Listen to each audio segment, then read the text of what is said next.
I now invite the co-chairs for Plenary IV to the stage, the Honorable Orlando Nathaniel from Jamaica, and the Honorable Dr. Hetty Fry, Member of Parliament and Chair of the Canadian Association of Parliamentarians on Population and Development.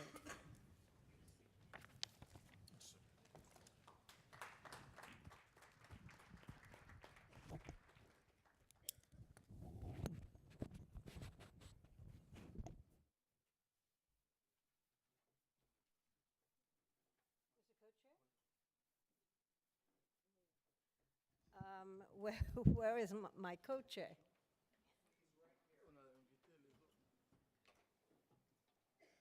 Where is he? Come on up. Yeah. So while we are waiting for everyone to exit stage left or whatever, stage left, there we go. I just wanted to give my regrets to everyone. We have, the House of Commons is sitting, and I will have to let my co-chair take over because I'm going to have to be rushed out of here to go and vote.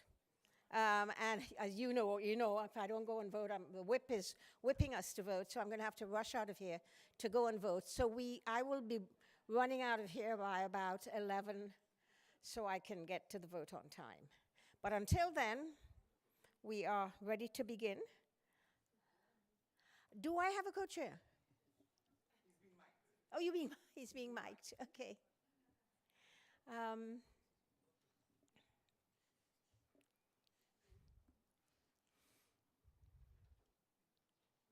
Are you enjoying Ottawa? Good.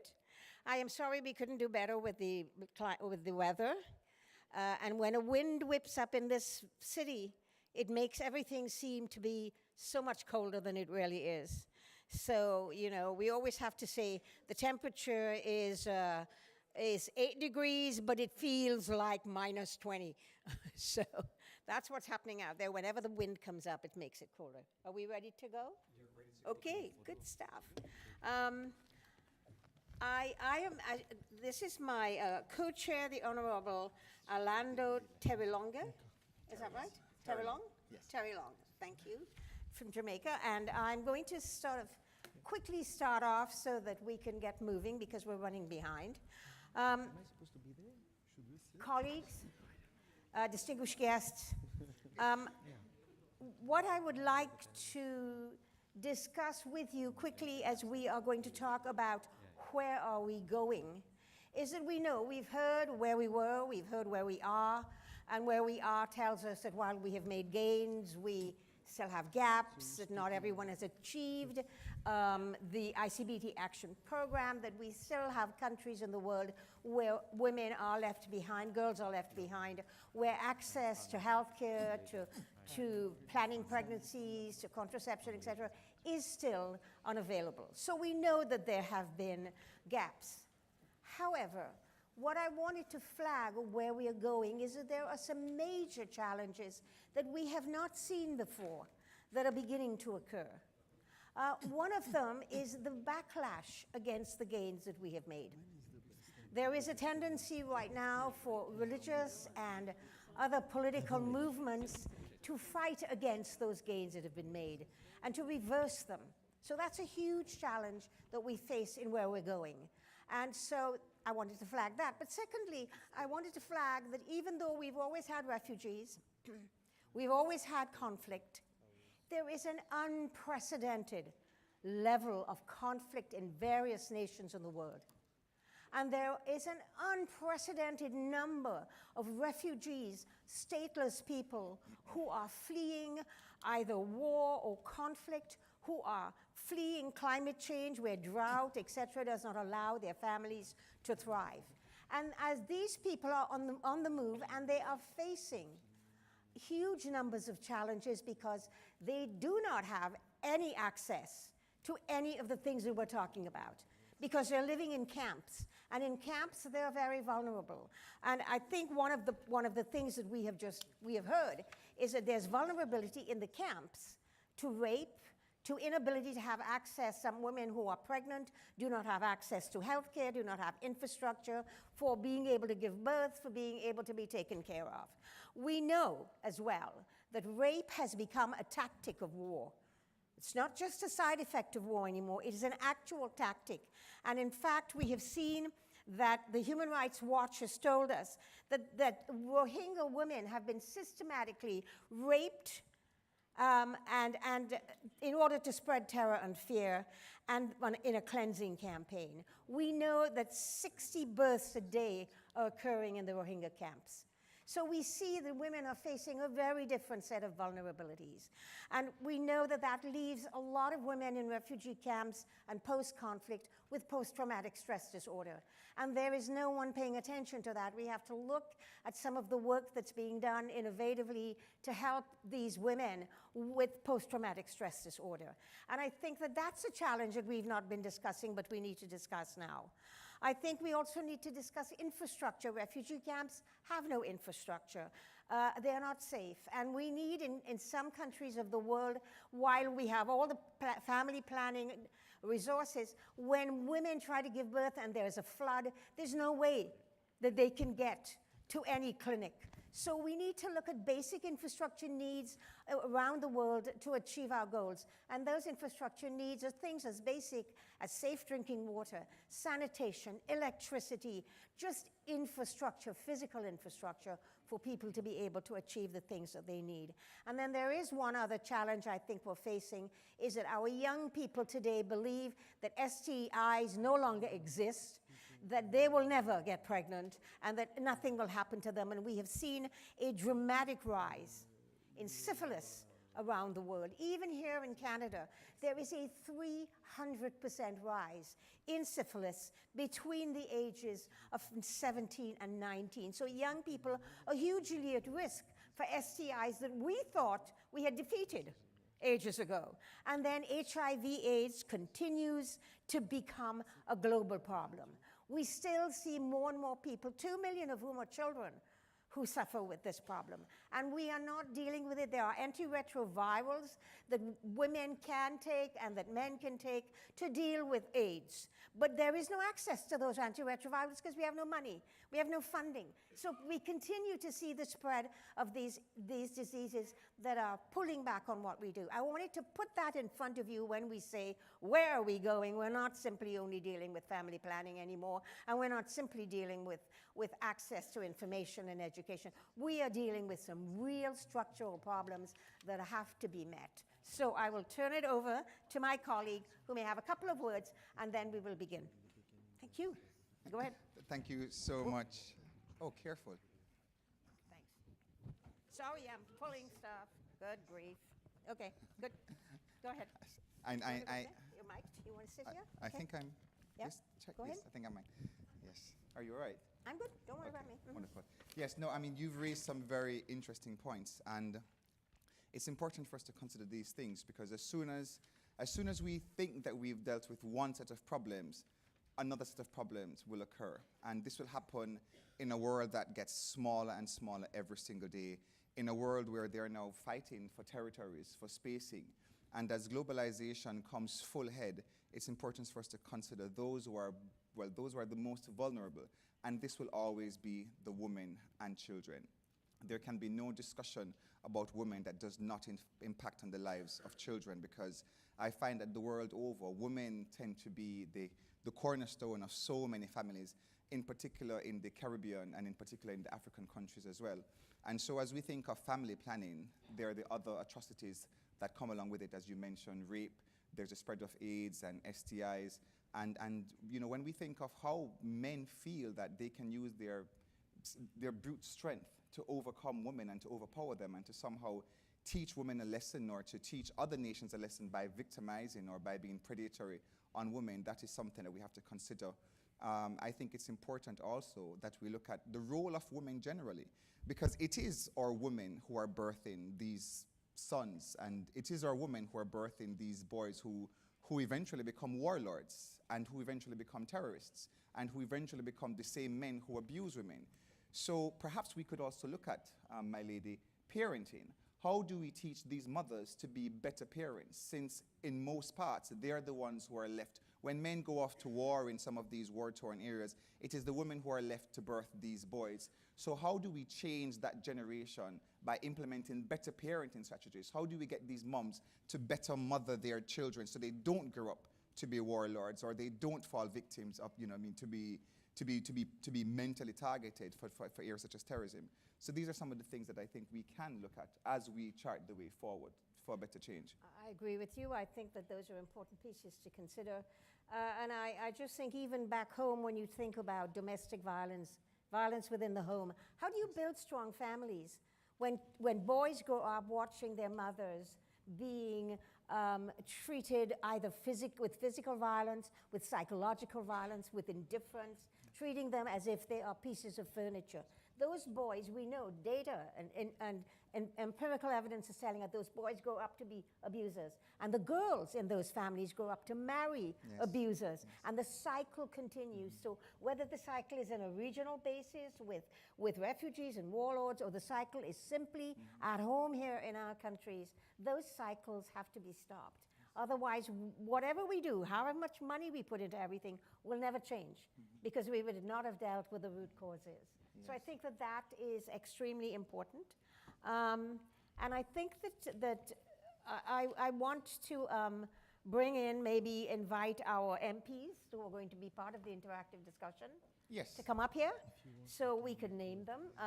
From Africa, the Honorable Jamal Kasim Ali. From Tanzania. From the Americas, we have the Honorable Paula Vega, Member of Parliament from Costa Rica. From the Arab region, we have the Honorable Sami Gemayel, MP from Lebanon. And from Asia, we have the Honorable Fahmi Fadzil, the Member of Parliament from Malaysia. And from Europe, we have the Honorable Hanna Sarkkinen, MP from Finland.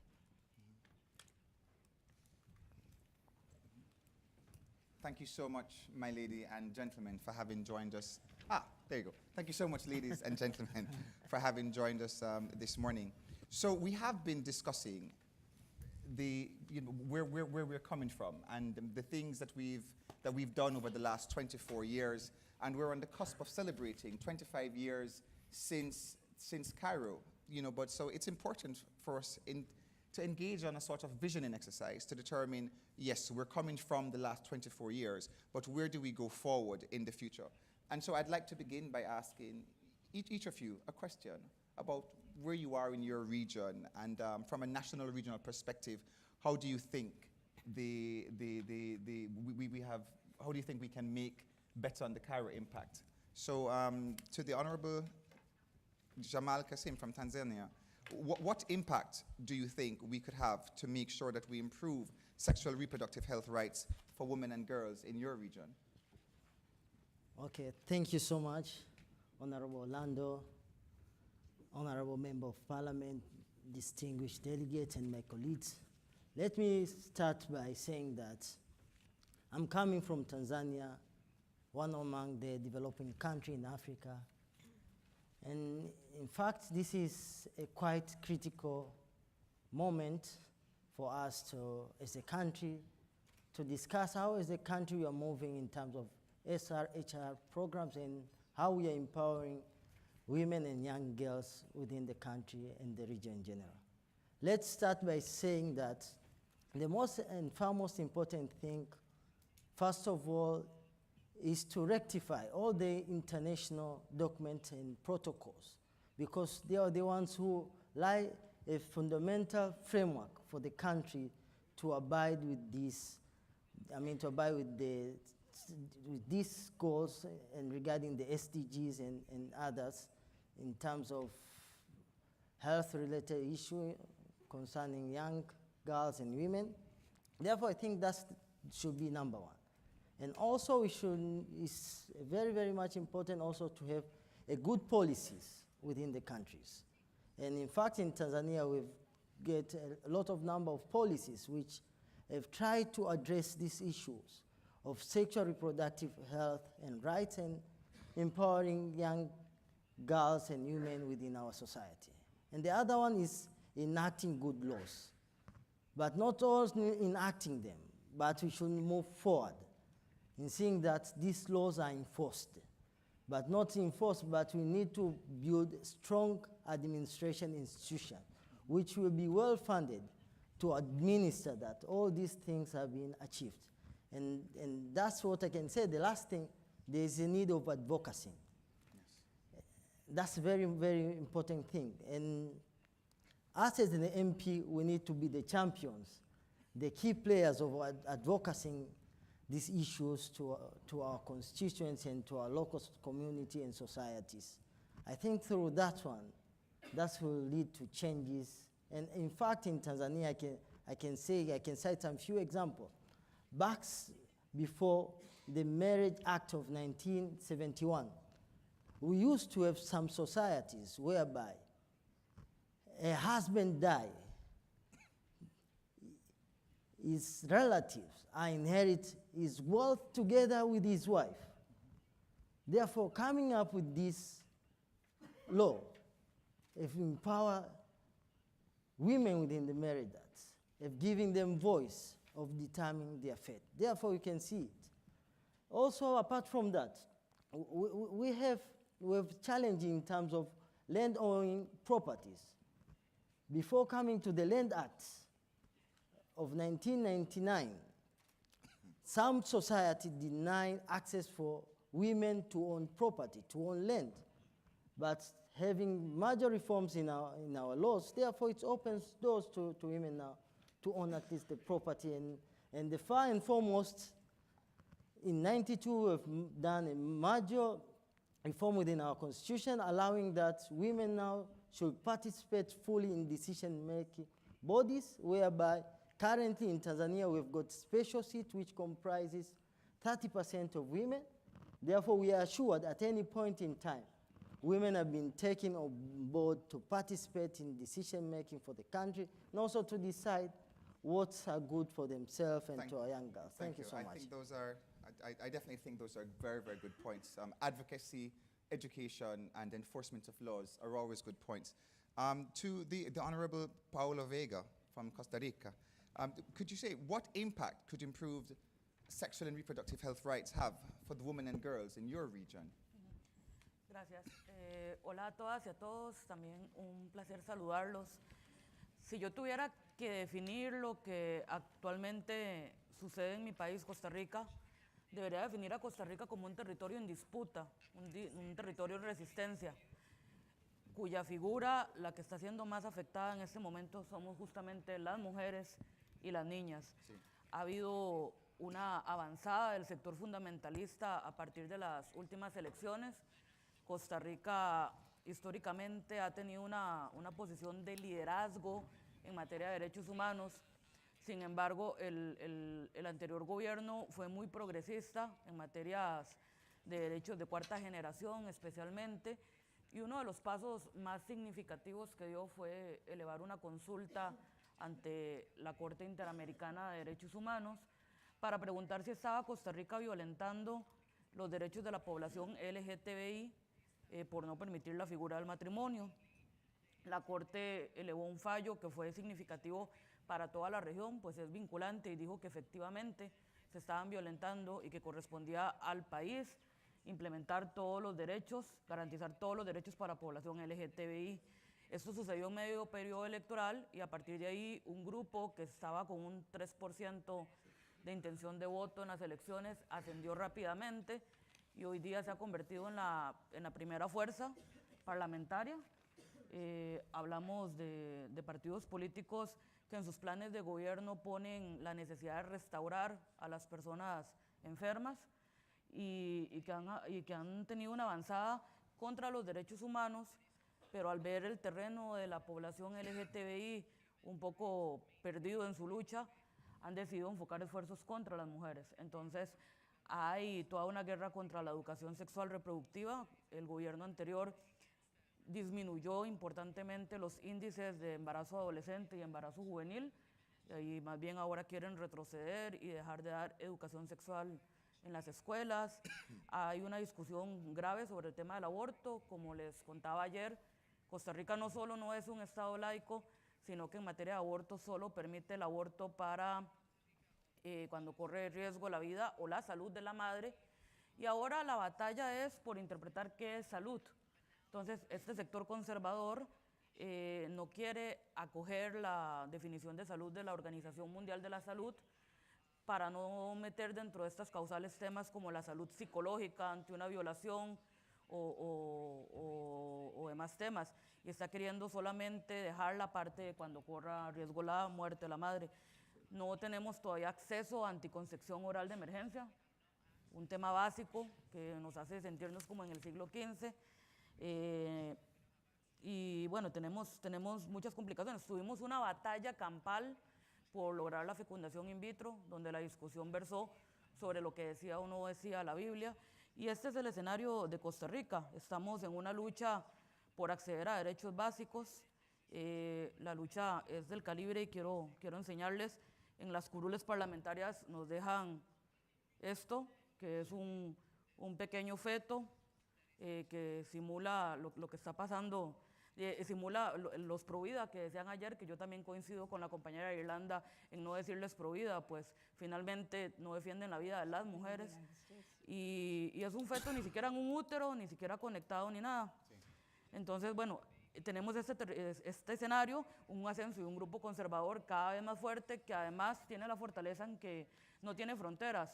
Se alía con la izquierda, se alía con la derecha, se mete en las zonas más pobres, en las zonas más rurales, es donde está teniendo como el mayor poder, y se afianza en simbolismos muy fuertes como el tema antimigratorio, el odio al migrante, o con poblaciones muy violentas que están aprovechando el discurso religioso para una violencia política muy grande. Pero también hay avances, también en honor a las compañeras argentinas se ha fundado el Movimiento de Aborto Legal Costa Rica, que es histórico. Tenemos ya nuestro pañuelo lila, sí. Y estamos en esa disputa que es muy difícil, pero el panorama es ese, el de un territorio en resistencia, y justamente estos foros son importantes para poder combatir con más armas. Okay, thank you so much for those notations, and I mean, I do wish for you and everyone else. No, was someone about to clap? Yes, sure. You can. Yes, thank you so much for those notes, and you know, we do wish you and the team and everyone else who is fighting for women's rights and everything all the best in your endeavors as well. Okay, cheers. And to the Honorable Sami Khamayel from Lebanon, what messages have you taken away from IPSI 2018? Thank you. Dear colleagues, chers collègues, زملاء الدول العربية, it's a big opportunity for me to be here in front of you today and discuss with you our issues. Lebanon is a very complicated country with a multiplicity of sects, and it's very difficult to manage the situation regarding everything that has to do with human rights. And despite the undeniable progress in the advancement of the human rights and women during recent decades, there are still many obstacles to full gender equality. I will cut the chase and go directly to some successes we had in the past few years. Amongst the solid successes that were registered was the adoption by the Lebanese parliament of the draft law I presented on repelling honor crimes from the penal code in August of 2011. Its significance lies in ending decades of impunity for men who murdered their wives and sisters and labeled it as a crime committed in the name of honor, thus getting away with a lax sentence of a maximum of 3 years. Several other laws have been passed, mainly pertaining to the protection of women and family members from domestic violence, the prevention and punishment of trafficking in human beings, the abolition of Article 522 that used to exempt a rapist from criminal liability if he married the victim, the increase of maternity leave from 49 to 70 days, equality in family benefits for public sector employees, and granting women the right to run in their own town and city or of origin in municipal elections. These are some examples of things we managed to to enact and we did a big step ahead in the past few years. Nonetheless, we still have big problems. First of all, women quota. We are fervent defendants of a minimum quota for women in parliament and in municipal election in order to promote the engagement of women in political life. I have personally submitted a draft law introducing 30% women quota in parliament and municipal election. Unfortunately, our party was the only one who voted in favor of it. It also saddens me to say that Lebanon ranks 142 among 144 countries in the world in terms of women participation in parliament. Today we have 6 women in a 128 seats parliament. Under the current government, we have 1 woman minister over 30. In the last municipal election, only 5% of women succeeded in accessing municipal councils, even though they refused to enact the quota. Furthermore, despite many reforms, the penal code remains a primary source of discrimination against women in the Lebanese legal system. The evidence required over some cases can be greater with respect to women than those required by their male accomplices. It also lacks adequate sanctions that may contribute to changing the stereotyped behavior. Sexual harassment is not addressed in the Lebanese penal code nor in the labor law. The penal code also discriminates for a long time between women and men in terms of sanctions, offense conditions, and means of evidence of adultery. Hence, in 2016, I submitted a bill to prevent the criminalization of adultery and restricted as a ground for the dissolution of marriage. Today, adultery is it's a crime, and you can go to prison. Abortion is illegal under all circumstances in Lebanon. A woman who induces her own abortion or allows another person to do so is subject to imprisonment, ranging from 6 months to 3 years.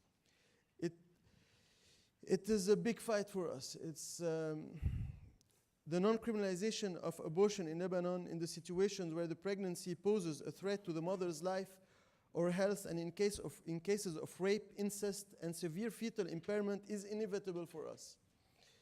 Reproductive health services should be accessible, especially for vulnerable women in emergencies, like female Syrian refugees, for example. We have today 2 million Syrian refugees. My colleague from Jordan was talking about 20%. The Syrian refugees in Lebanon are 50% of the population. 2 million over a 4 million population. We don't have sexual education. There was an attempt in 1995 that was presented. It was drafted by UNFPA. Religious leaders labeled against it as immoral. The Ministry of Education had to remove it from the agenda. Homosexuality is a criminal offense and punishable by imprisonment up to 1 year. Forced and anal examination are sometimes practiced by the police and should be banned as a cruel, inhuman, and degrading treatment.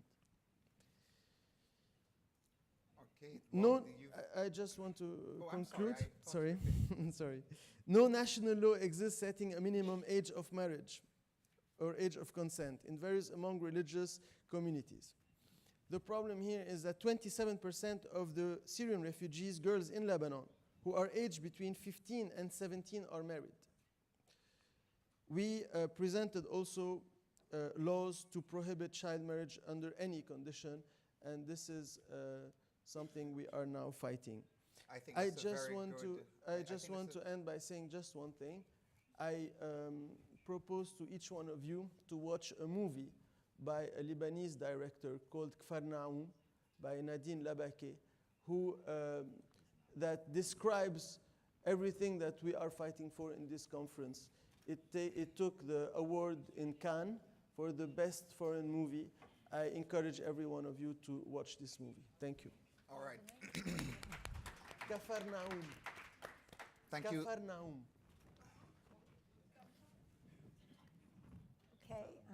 We All need right. to move on, or we won't get audience interaction, guys. Yes, so thank you so much. And what I will say is that, I mean, any society that moves to get rid of, honor killings, and also that moves to get rid of rape, or I mean, it's really good. And I do hope that you get the sexual education approved in time, and I hope that as it relates to abortion, that your laws are in fact, legalized in that respect as well. To the Honorable Fahim Fadzil from Malaysia, what impact could improved sexual reproductive health rights have for women and girls in your region? Thank you. I think I'm here as a first-term parliamentarian. I'm quite young. I'm 37 years old. In my country, in Malaysia, we've just had a landmark general election where we have the oldest prime minister in the world at 93, Dr. Mahathir Mohamad. And we have 90 new members of parliament. And we have seen the first change of government in 60 years. So for our new government in Malaysia, we are trying to make a lot of reforms, institutional reforms, as well as legal reforms.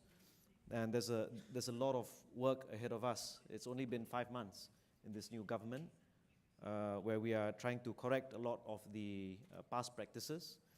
And one of the big challenges, we had a small meeting of members of parliament from the Asian region this morning, and we've identified that one major area that we want to work on together is on the issue of ending child marriage, or at the very least increasing the age of marriage.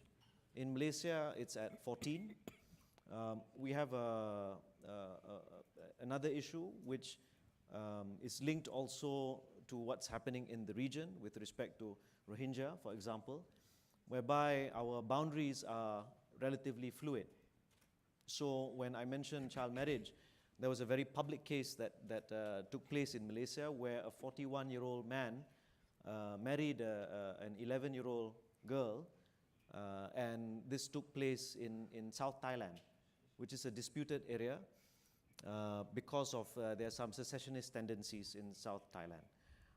So for us to be able to affect increasing the age of marriage, not just in Malaysia, but also in other countries in the region, we need to increase participation by our members of parliament to make sure that not only in the national parliaments there's awareness on the need to increase marriage age for women particularly, but also it goes down to the very local level.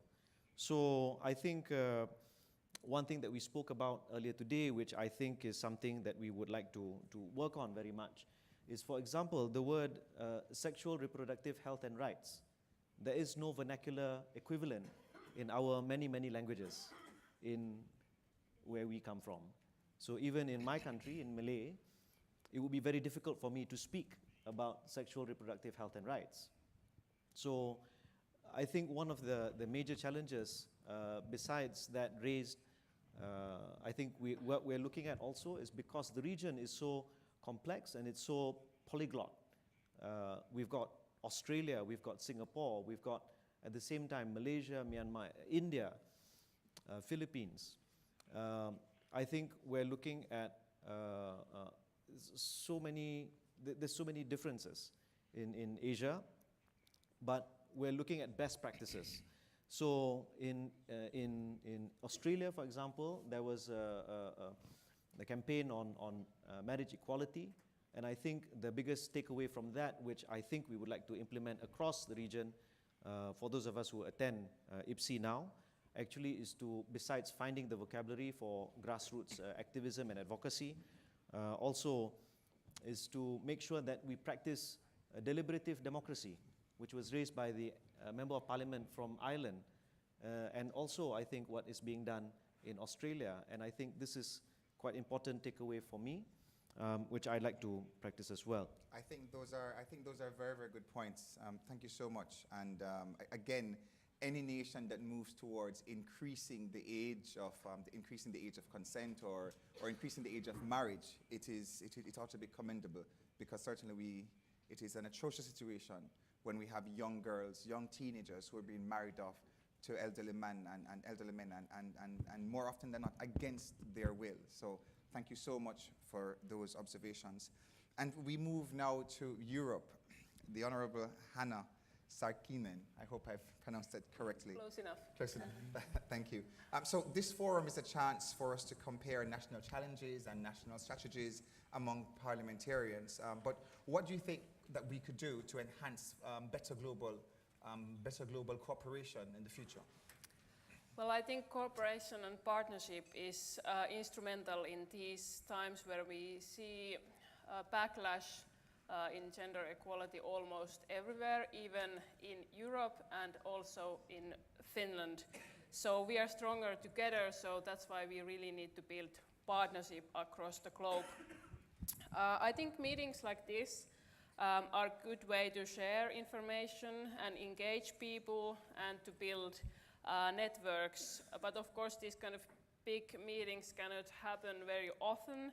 So I think local networks are very important, and so country-specific all-party parliamentary groups on population and development are very important, and I'm chairing the all-party parliamentary group in my parliament, and those of you who don't have these kind of groups in your parliament, I highly recommend that you should set up one. It's a good way to build partnership and allies cross-party in your own parliament, and in that way doing good cooperation really to get things moving ahead. I think that the all-party parliamentary group is the best thing in my work in our parliament. There is no government opposition lines, so it's really rewarding way to work, and maybe a different way to work than just sticking to opposition and governmental lines. And we have been really able to engage people from all the parties. And also these regional networks are really instrumental in helping to compare how others are doing and where are you standing, your country standing. European Parliamentary Forum is providing us good information and ideas. For example, there is some comparison by EPF, which is telling how is access to contraception in different countries in Europe. And from that comparison, I learned that Finland is not doing very well. I didn't understand that before I saw the comparison. So it really gave me ideas, okay, things can be better and things are better in many countries. The problem in our country is that the expense of the contraception is very expensive. There is no reimbursement programs, so young people might have problems accessing contraception, even though they are allowed to have it and there is not restrictions, but the economic cost is so high. So I understood this and I made a law proposal that there should be free of charge contraception for young people under 25. It hasn't passed yet, but it has had a lot of support and discussion in the whole overall society. So this is something that I got from EPF and from comparing the countries. So I think these are very important things. And also I think that we really need partnership and collaboration in civil society too. And I think Me Too movement has showed that global cooperation and internet activity can really shape the world. So I think also as members of parliament we need to support these kind of civil society activities and online activities. But when it comes to funding and money, I think we really need cooperation and also donor countries, we need testimonies, stories, data, business cases, why to invest in sexual and reproductive health and rights, and we need cooperation in order to get this information. And I think parliamentarians in developing countries need the data and cases also to justify domestic resource mobilization for SRHR, just to make the case for return of investments. But when it comes to sustainable development goals, goal 17 is about partnership, and there is a strong emphasis on private sector partnerships and private funds for development. In human rights and in sexual and reproductive health and rights, there is not always an easy or clear business entry point. So I think we still need ODA and domestic resources. But however, I think that private sector investments can contribute to SRHR indirectly, for example, through providing access to electricity or internet or sanitation or overall economic development. Thank you so much for those observations, and I must say it is commendable that you have seen the need to ensure that contraceptives should at least be provided free at cost for persons below the age of 25. I think that would definitely go a far way in ending, for example, or greatly reducing adolescent pregnancies, etc. My co-chair. I am getting all kinds of signals here. What time is the vote? 15-minute bell, so it's going now. All right, I'm going to have to leave it. I will let you take over. You're going to have to carry the show. But I wanted to make a comment quickly before I leave, and the comment is this: that we're talking about some of the. We have to talk about the things that we have left to do, and I've heard that in some countries that people are working on that. But we need to talk about the things that are the future way of doing things, a new way of doing things. And I think it's important that as we see the younger generation here, old fogies like me who have been hanging around for forever, need to be able to move forward to help some of the younger generations to take their place and to be able to deal with things in a different way. I see all these young MPs talking about things differently, even in traditional countries. I see them moving forward. I think we need to talk about how we can partner, and we're talking about social media. We're talking about using technology as parliamentarians, not just to come to a meeting once a year or whatever, but to be able to talk to each other regularly, using the internet, using teleconferencing, using ways to keep the dialogue going and keep the ideas moving forward. And I just wanted to say that, as you know, as we talk about those future challenges, we need to be able, those of us who have been living in another generation, have carried on our shoulders a lot of the burdens of where we are now. We need to be able to mentor and work with these young parliamentarians to help them to move forward. I kind of feel good about this before I go, because it seems to me that we're in good hands. I am listening to young people talking about things that are so different, moving forward, pushing back against harmful cultural practices, against the usual kinds of traditional religious beliefs and cultures that have kept us behind for so long. And I want to say I wish you good luck. I am here to work with you, even though I'm an old fogey. I'm here to work with you and to make sure that we can get these things done. And I want to say bravo to all of you. Thank you. Thank you so much. Thank you. Thank you so much, Madam Co-Chair, for those observations. And you know, the truth is that, well, one, we don't think you're an old fogey at all. Not a day over 35, if I dare say so myself.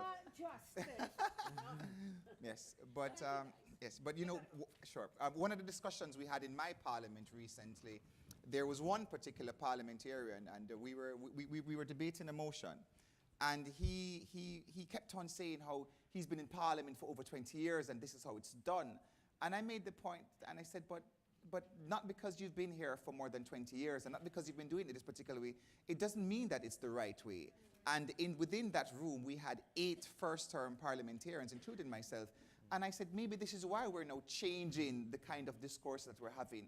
Because when you look to the future, the narrative can't be the same narrative that you were propagating in the 80s or the 90s. We have to look to the future, and we have to ensure that every so often we do have first-term parliamentarians who will bring in new ideas to break the sort of harmful cultural practices or harmful religious practices that have held societies back for so many years, in particular as it relates to the rights of women and girls. And so moving forward, I would just like to ask, back to Costa Rica.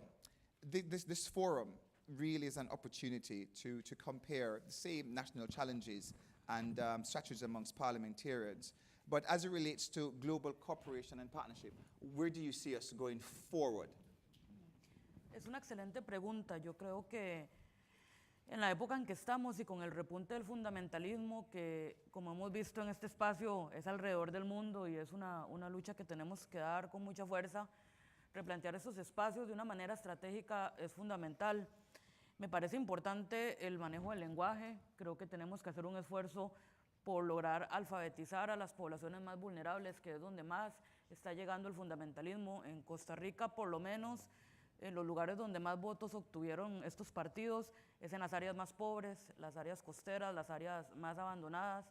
Entonces hay que lograr traducir este lenguaje a veces técnico, a veces muy elevado, para que sea accesible para toda la población y hacer ahí una tarea de alfabetizar. Un segundo punto, me parece importante relacionarlo con el tema económico. Lamentablemente parece ser que este mundo solo se mueve a veces por el dinero y ha pasado en luchas muy importantes como el cambio climático. Los países no empezaron a escuchar las alertas del cambio climático hasta que se les puso en términos de Producto Interno Bruto, hasta que se les puso en términos de divisas y de dinero. Entonces creo que utilizar esta estrategia y hablar de cómo incide la falta de derechos sexuales y reproductivos en la economía doméstica de un país es importante para ganar otros sectores aliados que tal vez no acogen la causa de una manera natural, pero si se les revela en términos económicos podrían hacerlo. Me parece importante el monitoreo y rendición de cuentas. Es importante que cada vez que tengamos estos foros haya avances. Por ejemplo, uno compara CEDAW de 2011 y 2017 y básicamente son los mismos resultados, cosa que nos dice que en 5 años no logramos avanzar como países y tenemos que hacer un mayor esfuerzo. Si no logramos avanzar, rendir cuentas de por qué no avanzamos y ser más estrictos en ello. Me parece importante un discurso más agresivo. En esta época, la gente que lucha contra los derechos humanos está utilizando un lenguaje agresivo, está reformando las constituciones políticas, está haciendo uso de todas las estrategias fuertes para colocar su discurso de odio, y nosotros entonces tenemos que tener un discurso de amor, pero muy fuerte y muy elevado. All right, Dave, thank you. Y nada más para la última idea es manejar con la misma gravedad todos los temas, que el mundo entienda que el hecho que una mujer no tenga acceso al aborto es igual de grave que un preso político o que cualquier otro crimen con los que los países suelen alzar las voces. Yes, and just to add to that point, I think it's important that you actually get greater advocacy to determine, the health of the woman. What terminology to be best used, because certainly the psychological trauma of rape, that must affect the health of a woman. In Guyana, for example, and some other countries, when you look at the legislation dealing with abortion, the psychological effect on the woman, in terms of rape and incest, those are considerations. So in terms of advocacy, perhaps you could look forward to fight to get those definitions. And going back to Malaysia, I know you had indicated that you don't have the sort of definitions for sexual and reproductive health right. It's not something that you can definitely translate. But do you see this as the major point or a major struggle in getting sexual reproductive health rights moving forward in your country, or are there other challenges? For us, actually, right now, the problem is that people might feel that sexual reproductive health and rights is secondary to some of the more fundamental reforms that we need to immediately do, Right. having to do with the fundamentals around our economy, about our parliamentary institutions, institutions of government. But for me, it's very important. And the fact that Malaysia right now has its first female deputy prime minister, which is the highest position that a woman has had in public office in Malaysia, I think that goes a long way for us. We're still some ways away in terms of whether it's a gender pay gap or even achieving some kind of equality or even a quota for women MPs in Parliament. But I feel that one of the biggest challenges is not so much about vocabulary, it's really about access to literacy. Yes. This is a major problem, and there's a big disjuncture between the work that we do as parliamentarians and the kind of activism that happens on the ground. I think what's necessary, in fact, that should arise and come out of a conference or meeting such as this is the regional groupings need to identify the most immediate pressing matters affecting them. And I think what's more meaningful is for us to come out with a plan of action for our specific regions, because the regions are so diverse. And even within regions, they're so diverse.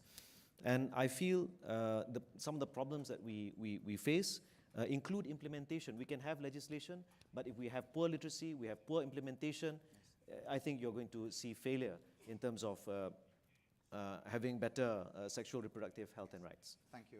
And it's important that you noted, access to literacy, because at the end of the day, it all goes back to education.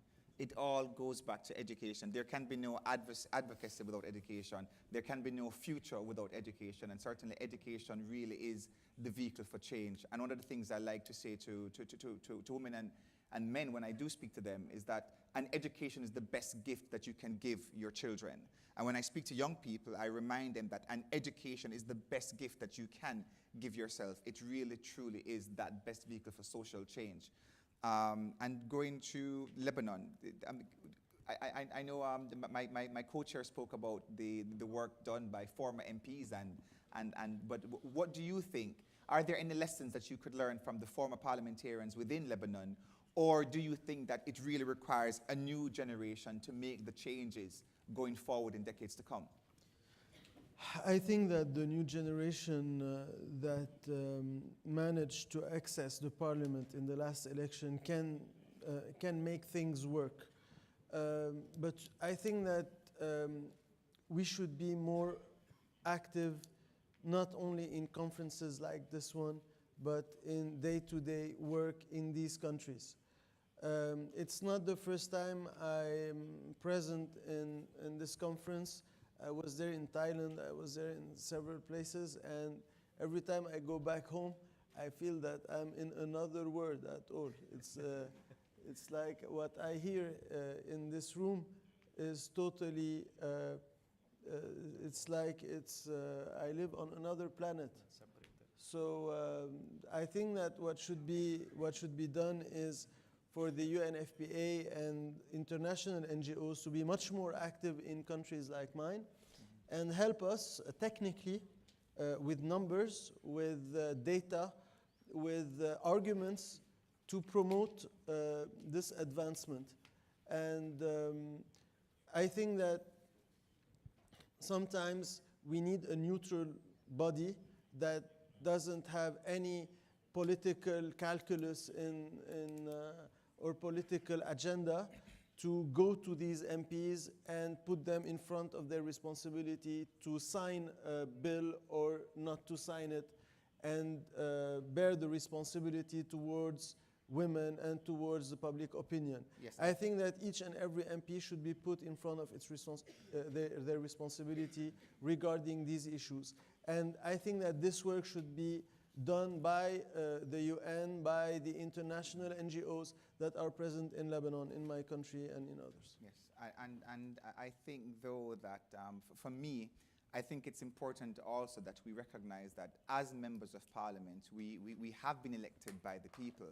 And so I think it is incumbent upon all of us to exert greater political will. And even coming from the discussion yesterday when we listened to a member of parliament from Ireland, one of the things she noted was to effect change, sometimes it might cost you that political capital, but you're making change for the greater good. And in raising awareness on issues, sometimes you have to speak against the religious grain, you have to speak against the cultural grain. You literally have to have that backbone to say enough is enough. And if the cultural practice is that it's okay for little girls at 14 and 12 to be married to old men who are in their 50s or 60s, then you have to be bold enough to go before the people. You know, so yes, we need all the international organizations to support us. But at the end of the day, we need ourselves. We need that drive. We need our own conviction to say enough is enough. If the issue that you're facing, you mentioned Lebanon and the penalties for homosexuality, if that is the issue, then you need more men to come out and say, this is foolishness. Does it matter how you love or who you love? Why is this an issue? If it is a question of making sexual reproductive health available to children, we need more persons to say, education is the way forward. And if our young people know that by having sex you can get pregnant, or having unprotected sex it can cause STDs or lead to HIV, then certainly you go out there and you advocate for this, irrespective of what the right or the far right will have to say. And so I find those are important in terms of young politicians championing causes to go forward in the decades to come. And I go again to my brother in Tanzania. What do you see as some of the major challenges to sexual reproductive health rights in Tanzania, and how do you think, as a young parliamentarian, you can help to combat these challenges? Thank you, Honorable Orlando. Let me respond this way. First, by giving some figures, what the position we are, despite the good effort we've put and a big step we've gone, but still there are challenges. For instance, within Tanzania now, the mortality rate is almost 556 per every 1,000 births. The access to contraceptive, the preference rate is only 27% of those who demanded. The population growth is almost 2.7%, and the fertility is very high, it's about 5.2. Therefore, you can see it that despite the major reforms and dramatic effort we have used, still there are challenges. Let me address it in this way. First of all, the main challenge starts from the legal setups. There are some loopholes within our legal setups, I mean the laws which we have enacted that. For instance, the Marriage Act of 1971, it stipulates that a girl is allowed to enter into marriage at the age of 14. That's a very big challenge, as my fellows in Lebanon and Malaysia have spoken earlier. We've tried to push it so that, because a girl at 14 is a very young girl, is supposed to be in school. Therefore, we are denying him the very, very important things for his future, the education, which I think, as my brother Orlando says, is a very, very important tool in this world, in the current world. Therefore, the other thing is, even the Sexual Offense Act, it stipulates rape is only a big man or an elder man engaging in sex in a younger girl less than 18. Therefore, this gives no room for women in marriage to decide when to have the child. Therefore, they have no decision, because a man who have married a woman is the one who to decide whether you want or not. Therefore, you can go and take him anywhere. Therefore, you can see that how the legal structure or the legal setup is one of the hinder effect. Apart from that, the other thing is also advocacy and the level of awareness. How this issue of SRHR have been reached to the remote areas, the rural, the most vulnerable society. Still, there is a challenge. Most it end up in town area. You can see once in the town spot, maybe there are a lot of NGOs there, a lot of campaigns and so on. But back in the rurals. One second. Okay, I take your point as it relates to advocacy and awareness. But if you permit me, I'm just going to go quickly to my sister from Finland before we open up the audience for questions. As a young parliamentarian, if you could just tell me one important lesson that you think you can take away from IPSI 2018, and how does that help you in the future to make sexual reproductive health rights better in Finland? I think the most important thing to take away home for everybody is that there is so many young people at the world right now that we have to act now in order to deliver SRHR and ensure sustainable development for all. We cannot wait, but I also got a new narrative from here, and I think this is important also in terms of political advocacy. Conceptually, I think it's useful to separate sexual and reproductive rights, health and rights and family planning from healthcare, because it is a broader question. It is economic question, it is a human rights question and development question. So it's easier to justify it when you separate it from the healthcare. But on the ground level, the sexual and reproductive health and rights services should be integrated in the health system in order to be cost effective and accessible for people. So this is this kind of narrative that I might take home from here. Thank you so much. I like the connection. When you think of 2 billion young people, and when you think of ensuring that we do have proper sexual reproductive health rights and healthcare systems in place, this translates from 2 billion to 6 billion in terms of greater growth and development when you look at the GDP of our nations, simply by empowering our young people and empowering nations to ensure that everyone has access to sexual and reproductive health care. Thank you. And so, colleagues, great discussion so far. I would like to open the floor up. I know that you have been standing there very eagerly to ask your questions or to give us your comments. Shall we start with your name and where you're from first, please? Hello, I'm Petra. I'm a member of the Austrian Parliament. And I would like to start there where Hedy Fry stopped. As you are all young MPs here at the stage, I would like to know your long-term vision. We will celebrate ICPD +25 next year. So I would like to know, where do you see your countries and where do you see the whole world in 25 years from now on in regard to sexual and reproductive health and rights? What's your concrete vision for the next 25 years? If I could start with my brother from Malaysia, just one quick point. Where do you see your country in the next 25 years based on your actions? I don't know. I think it's hard to imagine 5 years from now, only because we have so much catching up to do. I think a lot of the reforms that we want to do right now is what's most important for us. And I think when the MP from Finland mentioned about this is a human rights issue, definitely for me and definitely for Malaysia, it is a very, very important part. I think it's really, I think what needs to happen actually is a more regional consensus about the need to advance human rights across the Asian region. I think that's the most important pressing need. And I hope that within 25 years, we would have been able to achieve a lot of these advancements. All right, thank you. And I'll just move to Finland, and then we can take the next questions, and then we'll allow other panelists to respond. The next 25 years, where do you see Finland?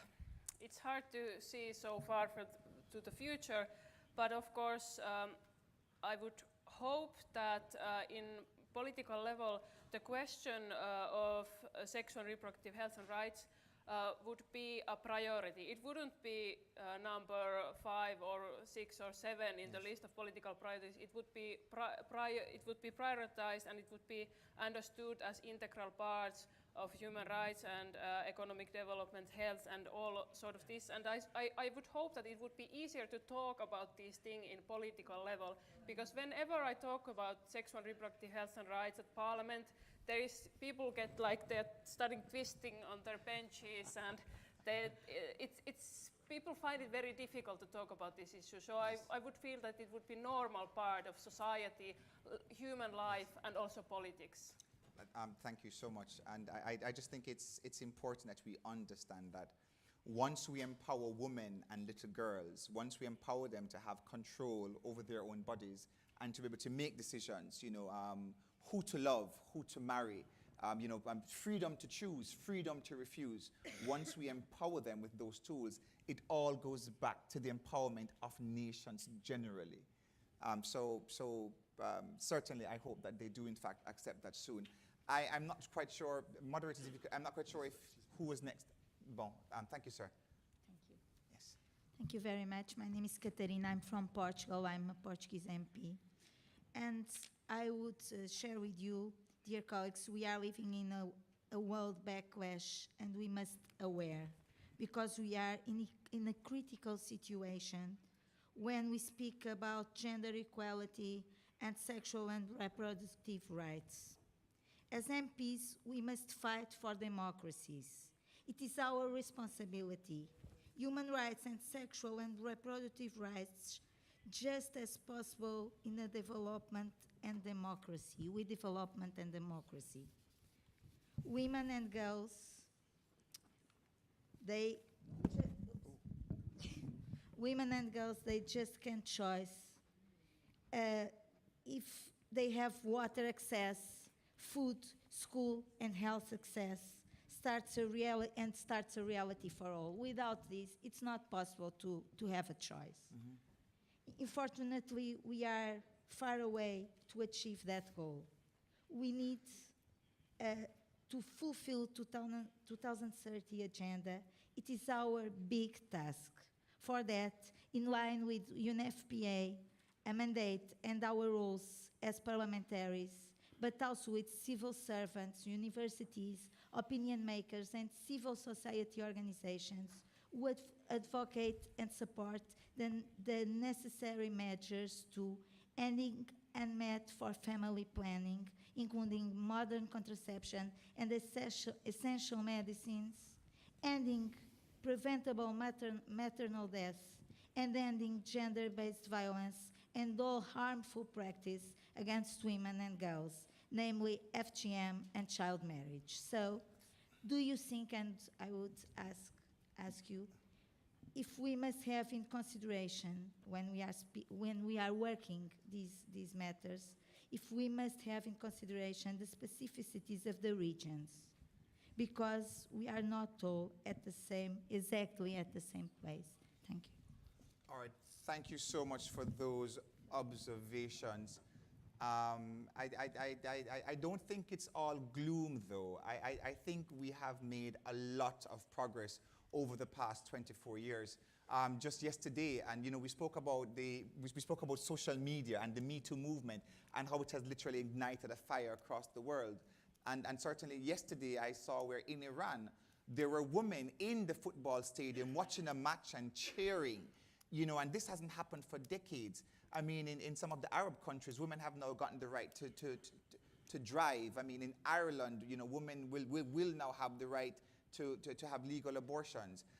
In so many other countries, when you look at the Sudan region, when you look at the growth of midwifery, when years ago it was just 8, and now they have hundreds of midwives in the Sudan. So it's not all gloom. We have had changes, and more changes will come, but it is up to every single one of us to have the political will to ensure that those changes do come about. I believe that just behind you, she was there. Yes, if you could take your question or comment.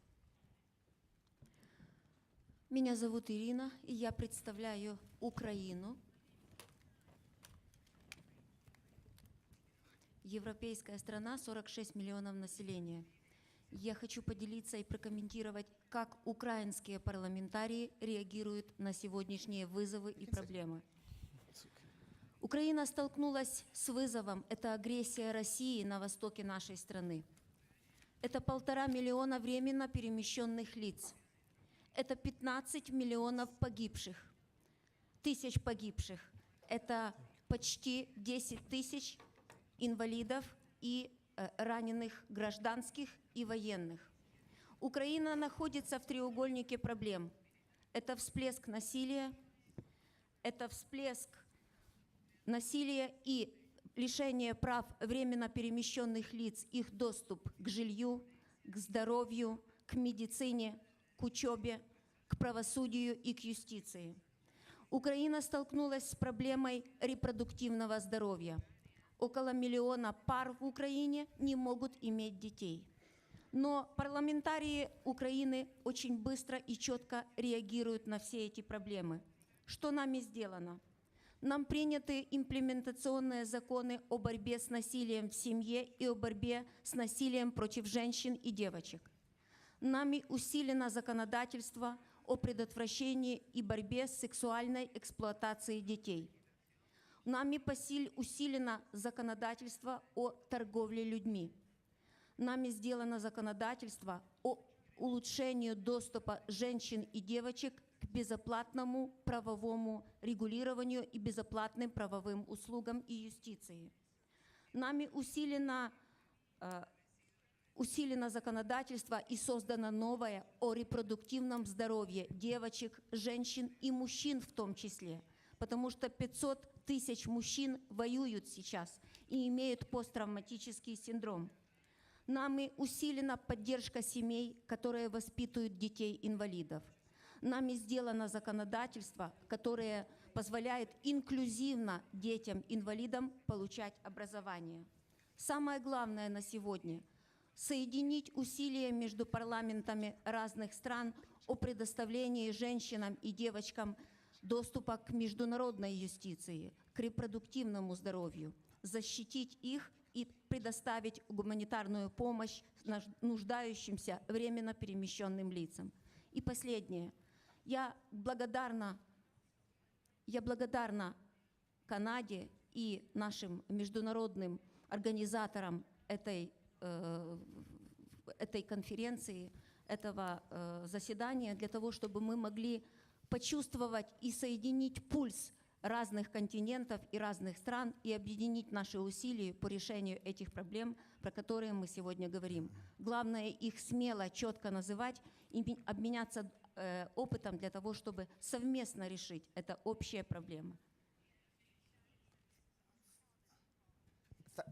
Thank you so much for those observations, and I mean, and you certainly have been making a great progress in Ukraine in terms of some of the laws that you have been implementing, certainly as it relates to preventing sexual exploitation and the fight against domestic violence. Thank you so much.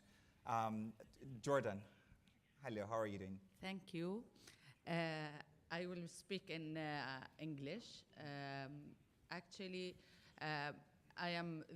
this is my third term in the parliament. When I enter Jordanian parliament by quota system, I was the youngest MP in our parliament.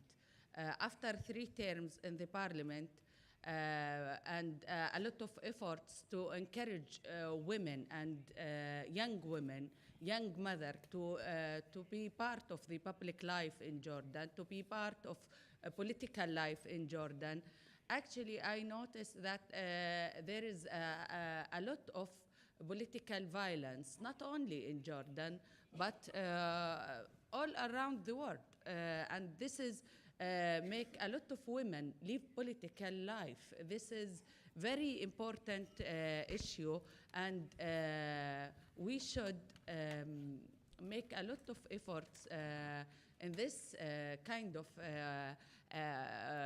conferences and to deal with these things and to have a real number about this situation, because if women leave politics, it will be a big problem in our country. And the second thing that I want to share with you, that we have in Jordan, in some things or some laws and some legislation very good, but we didn't have the right plan of the implementation. This is very important, the gap between the laws and the legislation and the ICBD declaration or anything or resolution of IPU meetings, and the gap between this and between the implementation of this articles or this legislation. This is 2 points. I think it will be very effective if I hear any answers of my question. And thank you very much. Thank you so much for those observations. And I believe you are next, sir. If you could just state your name and where you're from. Thank you. My name is Sohail Alwini. I am from Tunisia. in the parliament, Tunisian parliament. Je vais parler en français, si vous permettez. Oui, pas de problème. Donc, en fait, moi, je voudrais donner une petite expérience. La Tunisie est un tout petit pays, je sais, mais nous sommes passés par une période révolutionnaire, et là, nous sommes à 8 ans post-révolutionnaire. Je dis ça pourquoi? Parce que je pense que la liberté et le statut de la femme en Tunisie est assez ancien, donc il date de 60 ans, avec notre président Bourguiba qui avait changé un petit peu le statut de la femme, particulièrement le mariage, où on ne pouvait plus faire de polygamie. Mais je pense que la démocratie est quelque chose de très important pour soutenir le droit de la femme, pour soutenir l'accès au Parlement pour la parité des sexes au niveau du Parlement. C'est ce que nous avons actuellement en Tunisie. Nous sommes un des rares pays, je pense, dans le monde arabe, où nous avons une vraie parité, c'est-à-dire qu'aux élections, toutes les listes doivent être paritaires, c'est-à-dire hommes-femmes, hommes-femmes. Et aux élections municipales qui se sont passées dernièrement, nous avons eu la parité transversale, c'est-à-dire il n'y a pas une liste d'un parti politique. Tous les partis politiques doivent présenter des listes dans toutes les régions avec une parité horizontale au niveau de toutes les municipalités. Je pense que cette avancée, moi je pense qu'elle est assez importante, particulièrement dans un monde dans lequel on vit, le monde arabe, n'a été réalisée que par la démocratie elle-même et par les droits et les libertés. Je ne pense pas qu'on puisse défendre les droits de la femme, l'égalité des sexes, sans avoir un minimum de démocratie et un minimum de liberté. Je crois que c'est un des points les plus importants. Ça n'a pas été beaucoup cité ce matin. L'éducation, bien sûr, est très importante. C'est un corollaire de la démocratie et de la liberté. Mais je pense qu'à partir du moment où nous, comme parlementaires, quand on fait des lois, on a beaucoup plus de liberté pour aller dans le sens des lois qui donnent le droit donc à l'égalité des sexes, enfin du genre. C'est ce que nous avons fait dernièrement, d'ailleurs. Pratiquement toutes les lois qui nous mettent pratiquement au niveau international, au niveau des droits de la femme, je pense que nous y sommes arrivés. Et cela n'a été possible que par une certaine démocratie et par une certaine liberté. Je pense que c'est un message que je voudrais passer au niveau de notre région particulièrement. Si on veut vraiment défendre les droits de la femme, les droits des filles dans nos pays, avec un héritage malheureusement qui n'est pas très positif dans le passé, il continue peut-être dans certains pays, je pense que malheureusement, si le printemps arabe n'a pas donné exactement ce que nous souhaitions tous, que ce soit chez nous ou ailleurs dans d'autres pays du monde arabe, malheureusement, mais je pense que cette étape est nécessaire pour défendre les droits des genres, je dis globalement, et pour les droits de la personne aussi en même temps. Et c'est pour ça que je voudrais rajouter quand même un petit point assez important. Je crois que la démocratie, la liberté, c'est liberté de la presse, liberté de penser, liberté d'agir, est assez importante dans nos pays pour qu'on puisse défendre les droits des personnes. Merci. Merci à vous, monsieur. What I will say is, and I love the fact that you mentioned the Arab Spring, because certainly what happened in Tunisia began with just one person. It was one vendor or one gentleman who was denied the right to sell his, who was maltreated by the security forces, and when he set himself on fire, it literally ignited the entire region. And so what I would say to all of us as politicians is that there is great power in one person. The power of one person to effect change, the power of one person to fight for democracy. And as we said earlier, dealing with these specific issues of the sexual and reproductive health rights and care for women, it literally can start with the power of one. From Lebanon, I know you perhaps wanted to comment on this. I just want to, first of all, je voudrais féliciter la Tunisie qui est un exemple de démocratie et d'ouverture et de progrès en matière de droits de l'homme et des droits des femmes. Et en tant que pays arabe, nous regardons ce qui se passe en Tunisie avec beaucoup d'attention et le progrès qui a eu lieu. Je voudrais juste rajouter un point, qui est le fait que dans nos sociétés arabes, c'est une société très patriarcale, où l'homme est dominant dans la société, est dominant à la maison, dominant partout. Et ceci est reflété dans les livres d'éducation civique. Quand vous ouvrez le livre d'éducation civique, ou même dans les livres de lecture pour les enfants, vous allez voir l'homme dans le salon en train de lire un journal et la femme dans la cuisine en train de faire la vaisselle.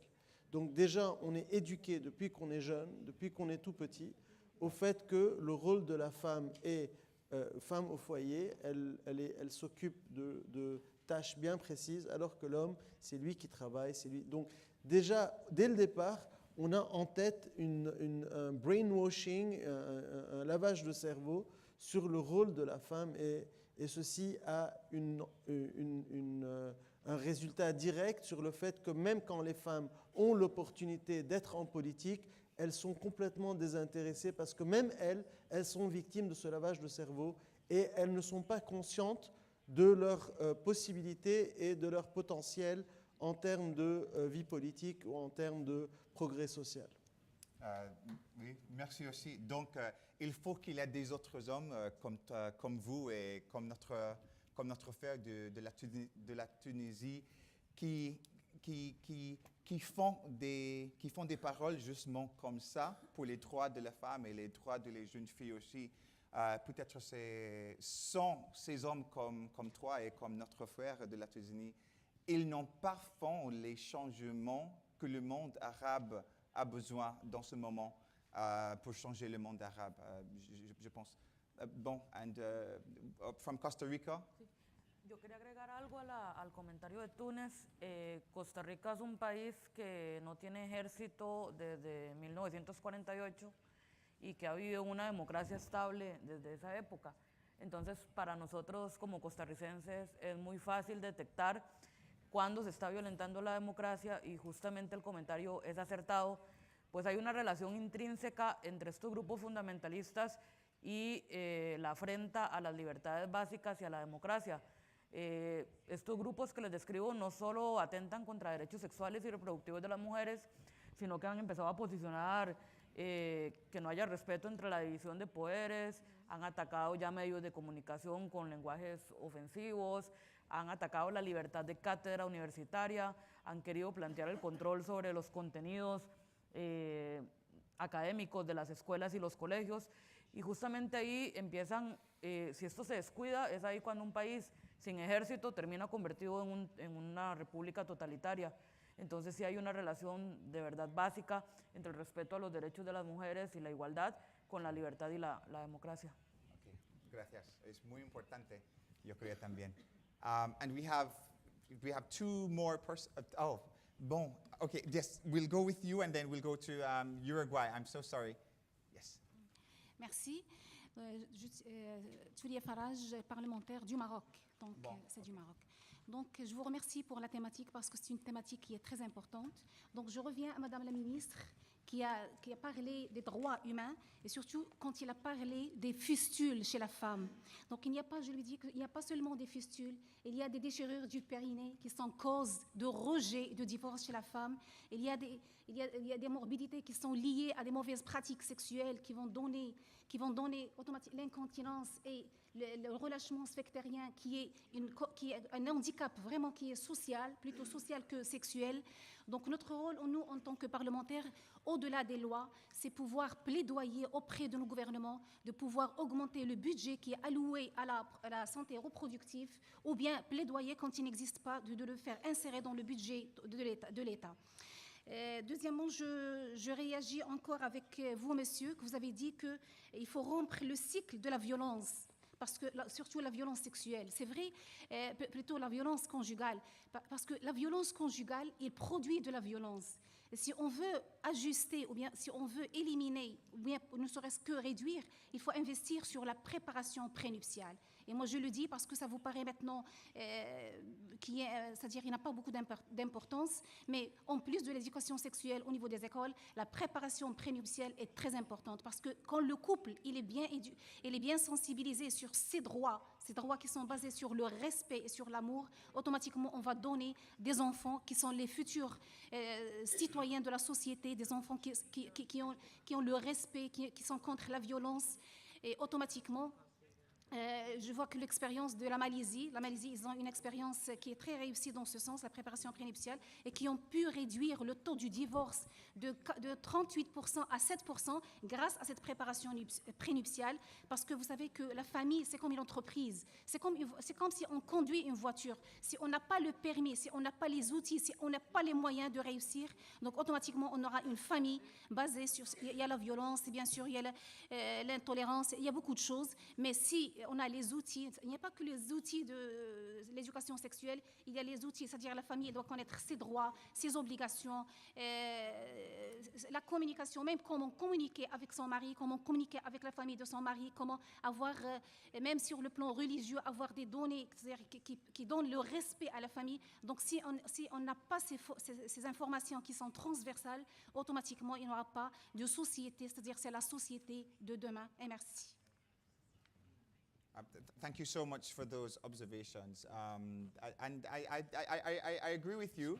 What I would say is that the comprehensive sexual education would also include themes of gender-based violence and also intimate partner violence, because certainly a part of the comprehensive sexual education would be to teach young girls and to teach boys, to teach young people generally about the rights to their own bodies, and also the recognizing violence and looking at violence prevention measures, and just how to treat yourself with respect and how to treat the other, your intimate partner, with respect as well. So I do believe that some of those themes could properly be incorporated in a strong, comprehensive sexual education policy as well. In some of our countries, we also have counseling sessions. So when you look at prenuptial, the counseling sessions between men and women, so they look forward to, so that they can be discussed what to expect in the marriage and how to deal with differences as well. If I could go to Uruguay. Let me add some points. Okay, I'll let you add, just allow Uruguay just to go, because she has been standing for some time while we've been sitting, and then we'll come back. Yes, Uruguay. Muchas gracias. Buenos días a todas y a todos. Sí, vengo de un pequeño país al sur de este continente que ha hecho casi todos los deberes en materia de derechos humanos y en particular en los derechos sexuales y reproductivos. También hizo deberes correctamente en materia económica y pasó a ser un país de renta media alta, y eso limita la cooperación. Y lo que tenemos que tener en cuenta es que los avances hay que consolidarlos. Y en estos países, como el mío, aún quedan poblaciones vulnerables, como la población carcelaria, como la población trans, como los migrantes que venimos recibiendo de manera importante por el fenómeno que a escala global se está dando. Entonces, tenemos que tener en estas instancias en que aprendemos e intercambiamos tantas buenas experiencias, muy presente el tema de continuar en la cooperación para profundizar aquellos lugares donde hemos tenido éxitos y no retroceder. Y me parece importante políticas como la de la anticoncepción en menores, anticoncepción adecuada, y el problema que tenemos de que los medicamentos no son de alto costo, pero sí son de muy alto precio. Y entonces eso limita la accesibilidad para tener las políticas y los planes con las mejores opciones y las opciones adecuadas a cada una de las personas, que de eso se trata, reconocer los derechos. Por eso, como no había escuchado demasiado sobre el tema de la cooperación, quería dejar esta exhortación. Gracias. Okay, no, thank you so much for those observations as well. I believe you wanted to make a quick point. I was wanting to add some few points. If we could just take one point, so we could get to standing. The point was on budget allocation. My fellow from Morocco said that there's still a challenge in allocating resources in funding this SR-HR program. Let me call my fellows MPs. We are the one who make the budgets. We are the one who hold the government of the day accountable. And planning is about choices.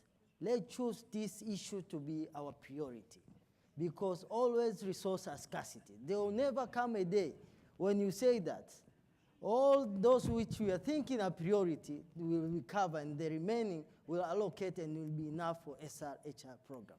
Therefore, it comes a need that to ensure that this is one among the most priority during our budget session.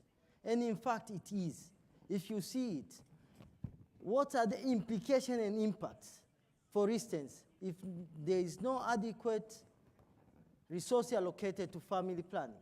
It results in more and more usage of resources in terms of healthcare, education, and etc. Therefore, I want to call upon my fellows to see this as a very critical point in time whereby we ensure that during our budget, we allocate enough resources in funding the SRHR program, and also ensure that the governments of the day execute those money as per budget which we pass. That's all. All right, thank you so much. And I think that fits in well with the concerns expressed by Uruguay as well, because certainly with increased budgets, we could perhaps provide, again, just as we noted in Finland, make certain contraceptives free, or certainly to help to reduce the costs of the different types of contraceptives that are in fact available. So budgeting would be excellent as well. Yes, if you could tell us your name and where you're from, please. Merci. Moi, c'est Madame Ali Mariama, je viens du Niger. C'est un pays de l'Afrique de l'Ouest qui a 17 millions d'habitants et où le taux de fécondité des femmes est de 7 enfants par femme. Et c'est un des derniers pays en termes de classement IDH. Donc, je suis très impressionnée par tout ce que j'ai entendu depuis hier ici. Et la situation donc, au Niger est la même que celle qui a été décrite dans beaucoup de pays. Les femmes vivent dans une situation de précarité totale. Et en dépit de l'adoption de la loi sur la santé de la reproduction, la situation n'est pas assez reluisante. Et je sais que quand même, il y a beaucoup d'efforts qui ont été faits depuis 25 ans. Et la question que je voudrais poser ici, c'est de savoir est-ce qu'il y a un mécanisme de suivi, un mécanisme de collecte des données sur les différents pays pour savoir quels sont ceux qui ont atteint, ceux qui ont respecté les engagements qui ont été pris à cœur et ceux qui n'ont pas pris, ceux qui n'ont pas respecté ces engagements. Et aujourd'hui, nous sommes là pour adopter une déclaration. Quel sera le sort de cette déclaration? Est-ce qu'un mécanisme a été pris pour que nous fassions la restitution des engagements que nous allons prendre ici au niveau de l'Assemblée, au niveau de nos assemblées et au niveau du gouvernement aussi, puisque le gouvernement est chargé de la mise en œuvre de ces décisions que nous allons prendre? Est-ce qu'il y a un mécanisme au niveau de la conférence qui permet de vérifier au niveau des différents pays le niveau d'application, de mise en œuvre et quel sera le sort donc des différentes déclarations que nous allons adopter? La question que je voudrais poser. Merci beaucoup. All right. Merci, Madame. I had a discussion yesterday with Dr. Natalia, and one of the things that we looked at, or one of the things that we discussed, was ensuring that the UNFPA representatives in each country, or certainly across each region, that there is in fact a point of access person. So when parliamentarians or other civil groups, whenever they do have concerns or whenever they do have information to share across, then certainly UNFPA will have representatives to be able to collect this data. So it's fed from country by country, region by region. So these are some of the mechanisms that we can in fact look to strengthen as a means going forward. So certainly over the next decade, you should be able to have a representative from UNFPA or certainly from, or from IPSI as well, to say, listen, this is happening in my country, what is happening in another country, or can you give me the data to say what has been happening over the last few years across the region, or global data. So those are some of the things that we will be looking at, especially within a world that technology has been increasing, the use of technology has been increasing, and technology is getting better and better to be able to properly collect these data. So certainly they will definitely look at that. Thank you. And I believe, I'm not quite sure who is next, but we will go with the Madame. Thank you. Buenos días. Mi nombre es Diana Pasleg y vengo en representación del Parlamento ecuatoriano. Soy miembro del Grupo Parlamentario por los Derechos de las Mujeres, de la Comisión Ocasional para la Protección de las Niñas, Niños y Adolescentes y de la Comisión de Educación.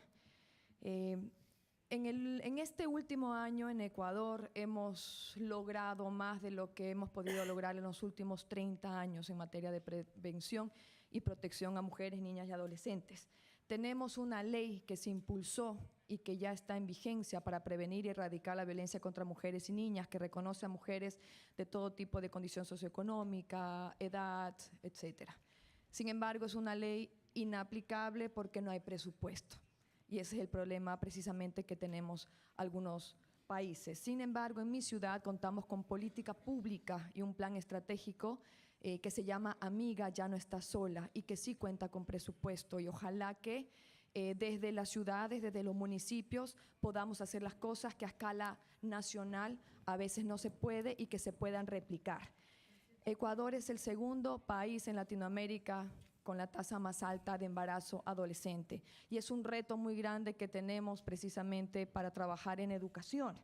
Somos conscientes de que existe una corresponsabilidad entre la familia, la sociedad y el Estado, pero nos enfrentamos a lo que muy bien mencionaba la compañera de Costa Rica, y son a estos grupos fundamentalistas que, si bien están en contra, por ejemplo, de la despenalización del aborto, también están en contra de la educación sexual y reproductiva. Entonces nos encontramos estancados, no sabemos qué hacer. Mi país tenía reservas desde 1994 con el acuerdo precisamente del Cairo, y estas reservas fueron ya removidas, desbloqueadas en el gobierno presente, ¿no? Entonces mi pregunta es, más allá del acuerdo, del compromiso muy importante que vamos a firmar hoy, ¿qué más podemos hacer para empoderarnos? Porque estamos aquí, yo escucho unas historias impresionantes, escucho unas cifras alarmantes a las que no siempre tenemos acceso, así sea en legislatura comparada. Pero ¿qué acciones podemos emprender comunicacionalmente para poder empoderarnos frente a estos grupos que están muy bien organizados y muy bien financiados? Muchas gracias. Okay, thank you so much. What more can we do to empower ourselves? Let's go with Finland. You know, you've heard the questions. Yeah. What do you think against these organized groups that are so well funded? I think it's important to expose them, to show the public what these groups are about, who is funding them, and what is their goal. Because their goal is usually that kind of society that people don't really want. So I think name it and shame it. I think that is important. Expose them, but also to fight them with data, like why does it make sense to have sexual and reproductive health and rights with data, and fight them with stories and with feelings and with individual stories, as you said yesterday, that these are very important. So, and of course we need to mobilize the people. We cannot, as members of parliament, work alone. We need civil society on board as well. We need grassroots activities, organizations. So I think it's not easy task, but it can be done. Thank you so much for that. And to Ecuador, thank you so much for those observations and a very important question. And so we'll just take one final question or comment before we wrap up for the next session. Hello, could you state your name and where you're from, please? Yes, thank you very much, Mr. Moderator. Thank you, presenters. I am Usman Silla from the Gambia. What I want to say to start with is that I don't think there is any problem. It is what we are facing with is not so easy, but it is also not so difficult. What I'm saying, the reason why I say that is that for us, what the situation requires is political will. In my situation, that is Gambia, we have some advances. We also have challenges. Yesterday, I mentioned the ban that has been promulgated with regards to FGM. It was not done out of the desire to empower women, to stop violence against women, but it was a political move because the president was faced with political pressure because of his style of leadership, and he wanted to deflect that. That was why he made a pronouncement. And that was a record law. It was made within 2 months. That has never happened in my country. So what I'm saying there is also that what we need is we have all the powers as legislators. Yes. We are the ones who allocate the resources. We are the ones who make the laws. Yes. We are the ones who can advocate. Yes. Even if it needs, somebody has said it here, even if it means costing us our seats, let us do it. That's all that it requires. Let us have the laws in place. We lose our seats. That is it. but the law is in place. We allocate the resources, we lose our seat, the resources are there. We advocate for it, we lose our seat, at least we can have empowered those that are at a disadvantaged position. So what this person really requires is political will. Of course, we need support. Like for instance, in my case, there is paucity of data in the Gambia. The records, the data that we have, we are gathered since 2013, 5 years ago, and then we need currency. We may need support in that. In fact, the country is planning to have a DHS, that is Demographic Health Survey, next year. We may need support, technical support from partners, from UNFPA. But as legislators, we need to commit our national resources in areas that really support our populations, in this case, women and girls. They need to be empowered. All that it requires in terms of resources, we can allocate it. We may not have all the resources at our disposal. We may need support, but we must be seen doing something. I have been emphasizing this. I don't think there's a problem. What it needs is for us to commit political suicide, even if that is what it requires, to ensure that women and girls are supported. Thank you. Thank you. Thank you. For me, I'm ready to commit political suicide. I'm doing it. No, Thank I you. am, of course. Thank I'm you telling so- you, that's what I'm doing. All right, thank you. I'm even ready to commit political suicide. Thank to you ensure so that much my electorate from the Gambia. Thank you so much from the Gambia. Madame Antigua and Barbuda, he spoke truth, please. Please leave him, he spoke truth. And I must say, I think that is a perfect note on which to conclude, because what he spoke to it has been a part of the general theme as well. He spoke to partnership with our international agencies and our international donors, etc. And he spoke to having the political will to get things done. And so, Your Excellencies from across the world, I'd like to thank you for having joined us this morning. Thank you, our wonderful audience. I am very much encouraged by the words. And as we look at the reflections and as we reflect on the challenges that we have faced, and as we look upon challenges to come, I really am excited. I look forward to opportunities to work in with you all. I mean, I do believe that as a community of parliamentarians, we are in fact in the right place to champion all these causes for our women and girls and for our men as well, because everything that affects our women and girls also affects men, and we need the involvement of our men. So I'm confident that we do have the passion to drive forward an agenda for progress and for prosperity as we have identified today. And I thank you all for having taken part in this wonderful discussion this morning. Thank you. So thank you very much. Thank you, Chair. Thank you to a wonderful panel. And as a small token of appreciation, we have a little souvenir for you from IPSI, Canada.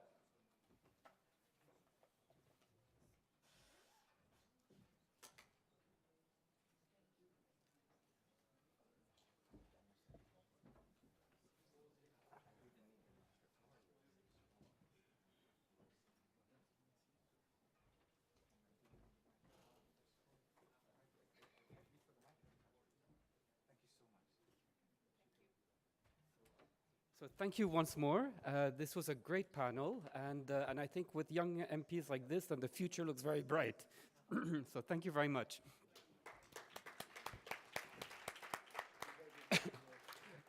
We are running a little bit late, so it's important that we go straight to the next session, which is that of the breakout sessions. So coffee break will be, you can grab coffee on your way to the breakout sessions, and I would invite you to go there immediately, grab a cup of coffee and a pastry, and then go straight to the breakout sessions, because there are people waiting for you in all of them, in each session, and they've been there for about 15, 20 minutes already. So if I can invite you to go straight there. So the first breakout session on contraception will take place in the Auborn room, and that's upstairs, and that will include English, Spanish, and Arabic. So contraception, Auborn room upstairs, English, Spanish, and Arabic. Then we have a breakout session on maternal health. That is in English and in French, and that is downstairs in Le Salon. And then we have a third breakout session on ending harmful practices and gender-based violence. That is in English and in Russian, and that is upstairs in Lantern. Okay? So if I can invite you to immediately proceed to the breakout session.